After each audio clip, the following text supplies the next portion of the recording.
Philippe Schreck, vous venez d'un département, le Var, où il y a énormément de résidences secondaires et certains élus qui en sont moins dotés disent ce serait bien que cette taxe d'habitation sur les résidences secondaires, elle soit répartie pour toutes les communes et que n'en bénéficient pas seulement les départements, notamment touristiques comme le Var, que vous représentez ici sur ce plateau. Vous seriez prêt à partager la taxe d'habitation que les mairies continuent de percevoir chez vous ?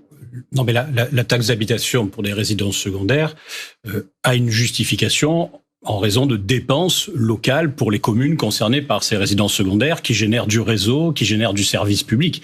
Donc je veux bien qu'on mutualise à l'infini, mais pour revenir sur la problématique de la taxe d'habitation, il y a suffisamment de choses dans ce projet de loi de finances pour parler de ce qui n'y est pas. Et ça n'y est pas. Alors, vous disiez, ma chère collègue, effectivement que la taxe d'habitation était un mécanisme injuste parce que selon où vous étiez, les taux n'étaient pas les mêmes, mais c'est le cas du foncier actuellement.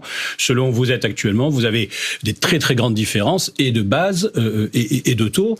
Et j'observe, c'est vrai qu'il est très difficile pour les collectivités territoriales de boucler le budget. Ils sont à l'os, vous avez raison de le dire.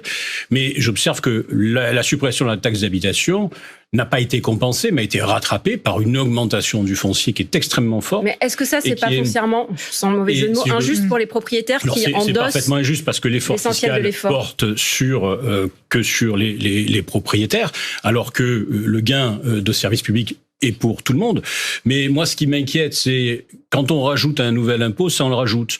Par contre, cette taxe d'habitation on nous sort de nulle part, mais ne serait pas accompagnée d'une baisse du foncier. C'est pas les auteurs de la proposition, qui est une proposition comme ça. Comment expliquer aux Français qu'on va la reprendre, qu'on va la redemander d'une main ce qu'on leur avait offert, c'est-à-dire 20 milliards d'euros de pouvoir d'achat. C'est en moyenne 750 euros par an par foyer.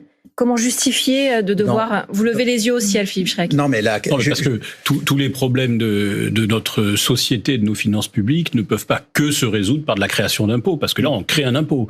C'est même plus une augmentation. Donc, les gens sont éreintés par notre fiscalité et tout ce qui et tous les périphériques de cette fiscalité.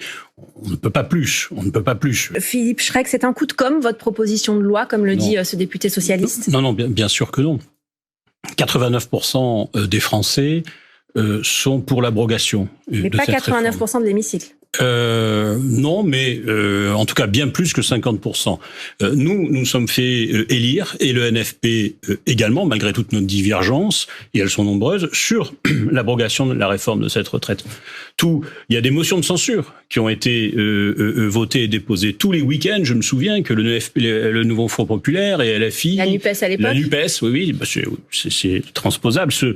Sortaient des panneaux, des drapeaux pour voter la réforme de l'abrogation de la réforme. Donc c'est naturellement pas un coup de com', c'est un texte de loi qui est très simple. Nous proposons même pas notre propre vue des retraites. Nous proposons l'abrogation de la réforme et, dans un premier temps, le retour à la situation antérieure. Donc il n'y a pas de coup de communication. Moi je relève les véritables fake news de Mathilde Panot. Il est bien évident que le LFI n'avait pas proposé un amendement visant à l'abrogation de la réforme des retraites. C'est écrit nulle part, c'est un contre-feu. C'était un amendement qui augmentait les charges, donc qui est le sport national. Pour financer l'abrogation de la réforme des retraites. On augmente les charges. Mais vous non plus, vous ne pourrez pas voter cette loi sans justifier les dépenses qui vont avec. Les députés n'ont pas le droit de voter des lois qui instaurent des dépenses publiques supplémentaires. Oui, alors on peut, dans le cadre d'une niche, si ça passe, c'est gagé, si ça passe si ça passe la commission, on peut présenter cette loi tout à fait en séance, il n'y a pas de difficulté. Le deuxième argument, celui de M. Gage, est tout aussi fallacieux. On nous dit mais vous ne pourrez pas le présenter au Sénat. Il y a des groupes qui sont pour l'abrogation de la réforme des retraites, qu'ils le présentent eux au Sénat, ils ont leur niche. Nous nous occupons par le calendrier, c'est un peu le hasard du calendrier. Il n'y aura pas de majorité au Sénat. Mais après on se retrouve, c'est la navette, on se retrouve. Pour un texte NFP aussi. On se retrouve. On va laisser le dernier mot sur ce sujet des retraites et de l'emploi des seniors à Philippe Schreck pour l'abrogation de la réforme des retraites. Vous risquez de vous retrouver bien seul à l'Assemblée nationale. Bon, on n'est pas seul déjà quand on est 140 députés. Vous n'aurez pas vos alliés d'Éric Ciotti, de l'UDR avec vous. D'accord, mais encore une fois, moi j'en appelle à la cohérence. que mon collègue soit contre cette réforme, il y a une certaine cohérence. Il a une vraie cohérence. Il y a un mois, il y a 2 mois. Pourquoi vous n'avez pas été vous-même cohérent il y a 1 ou 2 mois? Que ceux qui ont qui se sont fait élire, vous permettez, c'est très vous parlez de cohérence, je vous rappelle que ceux qui se sont fait élire uniquement en hurlant, vociférant et en cassant sur cette réforme de la retraite, parjurent devant leurs propres électeurs, ça c'est autre chose. Ça veut dire que cela veut dire uniquement que, encore une fois, on a récupéré le malheur des gens pour avoir des postes, et ça s'appelle le NFP, tout simplement, et ça s'appelle la NUPES